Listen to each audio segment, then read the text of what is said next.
Husband wanted me to be a stay-at-home mom, but I refused. Then he starts cheating on me while my life gets better. Hi everyone. Not really familiar with Reddit and having an account, but saw this as an online forum for relationship advice and could use some input. I love my husband and he's an amazing man, but we have flaws like everyone else. We both aged out of foster care and met at a youth fulfillment program, basically a work camp that helps kids with no families learn the fundamentals for living, finances, certificates, as needed. We were both 18 and stayed in contact after the program ended. He made it clear he liked me, but I was truly petrified of men at that point in my life due to past experiences and rejected him a bit harshly. I reached out to apologize and we became friends. Then a year or two later I saw he posted on Snapchat he was in my area. I asked if he would want to go on a date so I could practice being comfortable around guys and he agreed. He never made a move, never touched me, never made weird eye contact. If I said no he didn't ask a second time, not even as a suggestion. We went on these platonic dates for months with nothing happening, and one day I asked for a hug and then asked for a kiss and he asked me to be his girlfriend. We got married a year after and our 7-year anniversary is around the corner. We agreed we would not even think about having kids until we were older since both of us were the product of young parents. We've really just only focused on getting by on using as little money as possible and saving up every dime to buy a house. Thankfully, we got our house a few months ago and we were both able to quit our second jobs and for the first time only work regular 9-5s. I've discovered I really like gardening and baking and I love having a real home.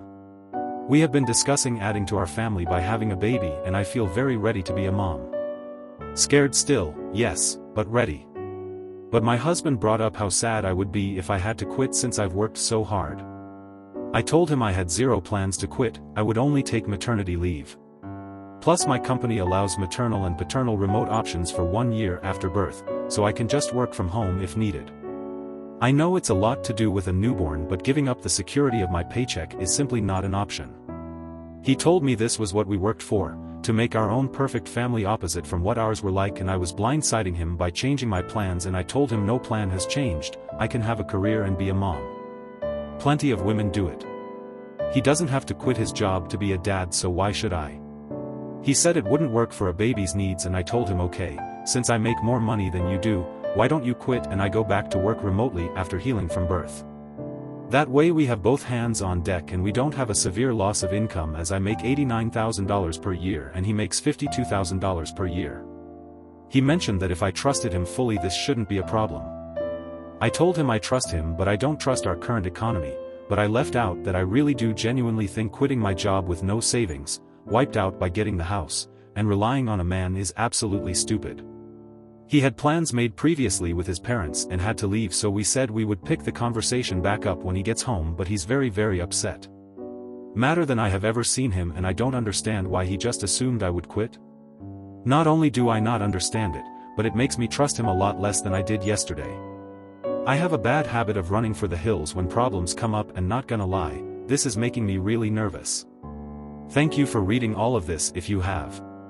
I'm open ears to what could be going through his mind or why he is thinking like this, really just doesn't seem logical to me. He's been watching all of these videos of stay-home wives/girlfriends and I feel like this is influencing him a lot. Comment. So, this is just my opinion. I think his childhood and upbringing trauma is playing into this a lot. This doesn't sound like a situation where he wants to control you like in some posts, but more like a situation where he has idealized what a perfect family might look like and so he wants to give his children that. You two need to go to couples counseling for a while. Figure it out with a therapist to help intercede and help him understand. Financial security is important. Hold off getting pregnant until you guys have been in couples therapy for 6 months or so and have begun working towards some common ground. As for him going off to meet his parents, is it possible having them back in your lives is contributing to this need for a picture-perfect family? Just curious. OP replied. Thank you for this comment, I've been thinking about it for most of the day now. The parents he went to see are foster parents, but there were some legal issues going on and they had to release guardianship. He lived with them from 10 to 15 until ending up back at a group home and aging out, but they always stayed in contact and he considers them as parents. But they never lost contact, so I'm not sure if that would be it, but he didn't start seeing them in person again until 2 to 3 years ago. I've never thought he was controlling, but we have talked in the past about this type of thing and I have always told him I would never want to be a stay-at-home mom. Maybe, at most, until they're in elementary if he was making a lot more money, but we're not at the income level/networking level where I can get away with having 5-year gaps in my employment. Neither of us has attempted therapy again, and most of our experiences were less than pleasant with DHR/child services counselors, so I'll see if he's open to the idea. Update. It's been a few days since he came home and told me he met a girl at work and she's a better woman than me, and that she has a son already and will be a stay-at-home wife or girlfriend or whatever the F. He gets his happy ending, I guess. He texted me right before I got off work and asked me to pick up food from one of our usual date night spots. I got home and noticed his car had boxes in it and a woman I didn't know. I tried opening the door but it was locked and she just looked at me. What little was left of our savings, he took. And both of our cats. I didn't see this coming at all. I haven't told any of my friends yet. His adoptive parents have been dropping me off food that I can't even force myself to eat. I haven't cried yet. I'm kind of still in shock. I wish I had a family to run to. But for now the internet has to do. I haven't answered any of his calls or texts. He keeps trying to check in, asking if I'm okay. How the F would I be okay? I never thought he would cheat.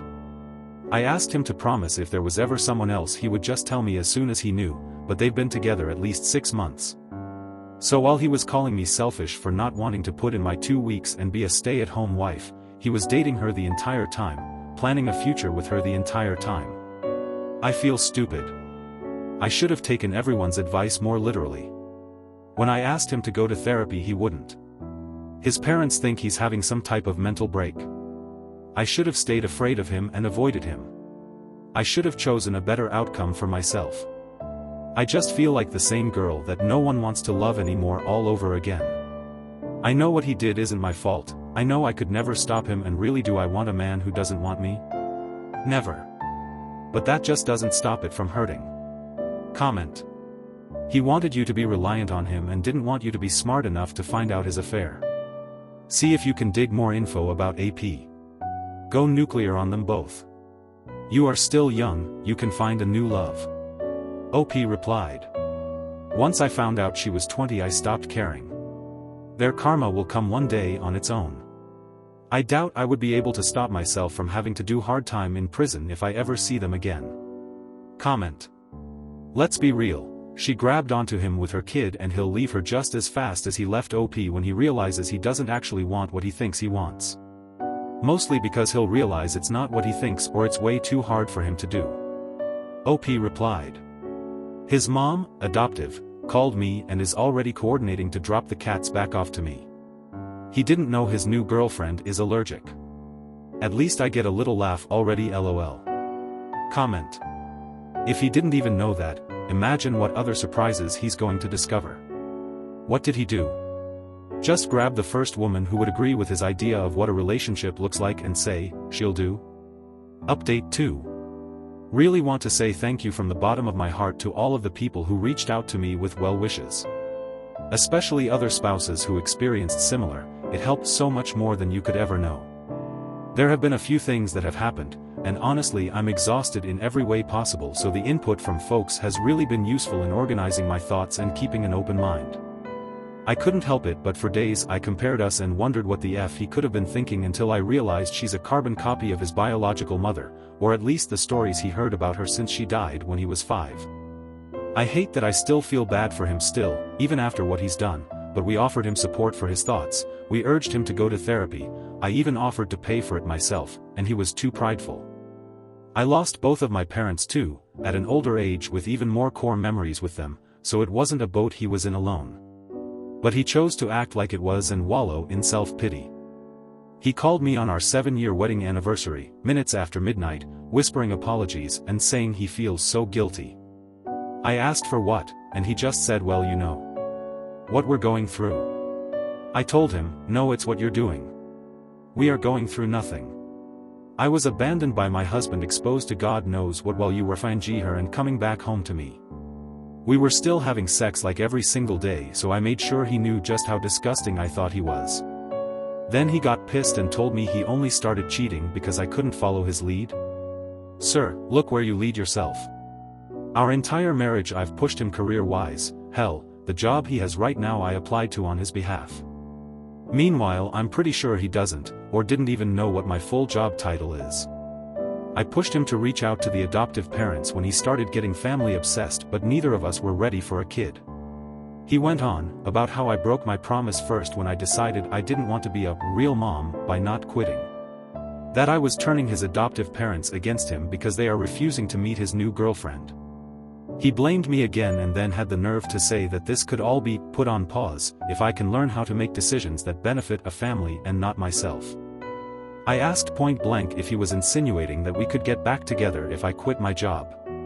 He told me yes, I will always love you, but you make things more difficult than needed. I hung up and blocked him on everything. Spent the rest of the night hugging wine in the bathtub and wondering what the hell kind of person I had been sharing my heart with. The next day he went public with their relationship, posting a photo to Instagram, and most of our mutual friends reached out, with my closest friends commenting less than kind things on the photo. As it turns out, he and his new girlfriend have been together for 7, almost 8 months. She is 20, her son is around 2. I reached out to her ex, the father of her son, who she had left to be with my ex-husband. She moved out in the middle of the day and took their kid, so he was just as blindsided, if not more, than I was. We met up and went for a walk, stopping by a bar. Literally cried, laughed, hugged each other, sang songs way too loudly and sobbed in public like a lunatic, but it helped so much. We also made sure to exchange evidence for any court battles. I'm a little iffy towards him for now, considering that they had quite the age gap. She was 17 when they met and he was 26. He said she lied about her age and they met at a college party, and then next thing he knew she was pregnant. He gave her money for an abortion, but she came back with baby clothes instead, so he tried to do the right thing and moved her in with him. Also, she's not actually allergic to cats. She just hates them. She also was very aware he was married and has been to the house multiple times. He admitted he had cheated on her before their son had been born, while she was pregnant, but that she didn't tell him she knew until after she had moved out with their son. He said he was still texting her every day, not just about their son, but also about possibly working things out. He wants her back, but she seems to be head over heels for my husband, just like I was. I told him good luck, but yeah, not the direction I'm going in at all. This time he made his bed and he will lay in it for good. Our chances of reconciliation are 0. I have never accepted someone back into my life after a betrayal, and it won't start now. At first I wanted to make sure the divorce was going to be short and as simple as possible, even if it meant giving up some things, but after that conversation, I have decided I'm fighting tooth and nail for everything I can possibly get. I live in a no-fault divorce state, but my state does have special laws for adultery, can still sue for it here, and the divorce attorney I've consulted said it looks pretty good that I won't have to pay him alimony. He also told me to look into every single banking transaction in my accounts, as he did not think they got an apartment on his income without some extra cushion, aka my money, and he was right. Last year my ex-husband told me he got really into stock trading and if he could invest some of my money as well. Guess who was never doing any stock trading, and the screenshots he showed me were all fake/pulled from somewhere else, and he had been sending that money to his girlfriend or saving it for their new place. I've been pretty enraged since finding that out. He asked his adoptive parents to ask me to allow him visitation rights to see the cats, after he had to give them back once he realized his new GF is allergic to them. I relayed that he needs to first run me my FNG money, and then take it up with the judge. I didn't think visitation was a real thing for pets, but according to my lawyer it very much is. I officially filed for divorce yesterday, and he emailed me quite the colorful email about how selfish and bitter I am for not putting my pride aside and being so fast to file for divorce and refusing to let him stop by the house to see the cats, that now he's accusing me of cheating. I read somewhere that you never really know someone until you're divorcing them, and I can truly confirm that is true. I felt like you guys deserve some sort of update considering how much support I was given. I can't share more details for now, but really thank you all again. New update. I had to pick up another job to make sure I'd be able to afford the house on my own, but when my regional lead from my main job heard about it, they gave me a promotion that actually cut down my work time and gave me more money. I still kept the second job. It keeps my mind busy. Most of my work days were spent in collars and heels, but the side job is a overpriced membership-only gym that I definitely can't afford without my employee discount, lol. I've had a few guys approach me since I filed the divorce paperwork, but I just wasn't feeling up to it. And even though I stopped wearing my ring the day he moved out, I still felt guilty. Like I was betraying him. He was the only man I've ever been with, so spending a decade learning everything about one person, and now having to switch gears is really damn hard. But, one of the guys I see often at the gym asked if I'd be his date to a seminar he's sponsoring. I said no at first, and he accepted the no very gracefully. I saw him a few days later, sparked up some conversation and asked if maybe we could try a lunch date, just us, first. I was fully prepared for him to tell me, nope, you're too late, but he instead cancelled the plans he had already made. We met up a few hours later and honestly my face hurt from laughing and smiling so much. He's a pretty charming man and has a lot of random knowledge about safari animals that gives me the same comfort that watching animal documentaries does. He asked me out for a dinner date the next day, and when he let me know he was in my neighborhood earlier that day, I asked if he wanted to stop by and grab a breakfast sandwich before I left for work. I have a 9-year-old cat who hates like 99% of people, but she loved him and even let him touch her belly. He dropped me off lunch at work and we met up for dinner, and ever since we've been texting almost non-stop. I've never felt this comfortable with someone so fast in my life. It's scary, but I've already told him that we're separated. I haven't told him the nitty-gritty details, just that it didn't work out and we outgrew each other. But the seminar was this past weekend and I went as his date. It was a great night. I tried champagne for the first time, had the best conversations with some of his associates and did a little professional networking too. The tomboy teenage girl I used to be would never believe this crap, lol, but more than anything I'm grateful for the support of my friends, who got me through the tough nights so I could make it to the good ones. Only up from here, I guess. Comment. My advice: your pets know you sometimes better than yourself. I have several. But my point is, go for it at a comfortable pace. Your cat gave him the green light. So do baby steps and let this bond grow. I'd be an asshole for I keep going because you are obviously smart, so go have fun and let life give you what you need. This guy sounds like a winner in my book. OP. Oh, we will be keeping it completely casual. I don't want this bond to grow too much. I think it would be a bit tacky for us to date either way, for other reasons. It's just nice to have someone to laugh and smile with. I plan on being single for sure for at least the next 3 years. I owe it to myself. Final comment from OOP. A marriage is only valuable if it's mutual and both parties are honest. One day I will have a real marriage, but what I had wasn't that.